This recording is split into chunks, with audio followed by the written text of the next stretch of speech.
And now to business, where the price of cooking gas is likely to go up in coming weeks due to rising price of imported LPG, increased appetite for clean energy and inadequate LPG infrastructure.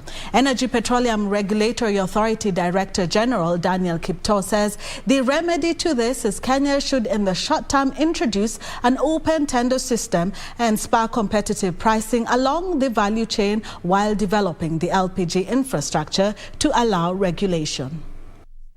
However, the reintroduction of a 16% VAT on cooking gas has elicited debate, with the majority of consumers decrying the high cost, while industry players attribute the surge to high cost of petroleum products globally. Through the demand for petroleum products falling during the early days of COVID, there has been an increase which has been noted in the back end of the year 2021 after the government eased the COVID restrictions.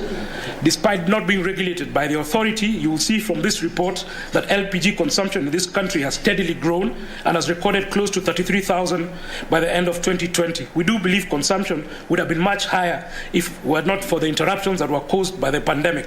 However, smallholder gas dealers accuse some big players of colluding to fix prices using tax as a cover.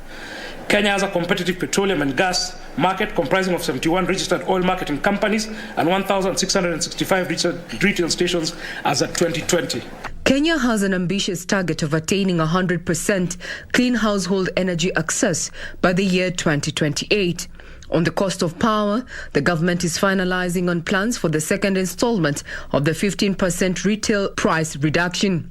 And I'm sure everybody will have read the report of the Presidential Task Force, that there were a number of bold recommendations there, including on tariff reduction, but more significantly on the review and renegotiation with independent power producers, alignment of the institutional framework within the security and within the energy sector to make it more profitable, to make it efficient, to make it transparent, and to ensure that it provides sustainable energy for our group. This electricity cost reduction, to be implemented in a month, is expected to boost socio-economic growth, lower the cost of living, as well as reduce the cost of doing business. Regina Manyara reporting for Prime Edition.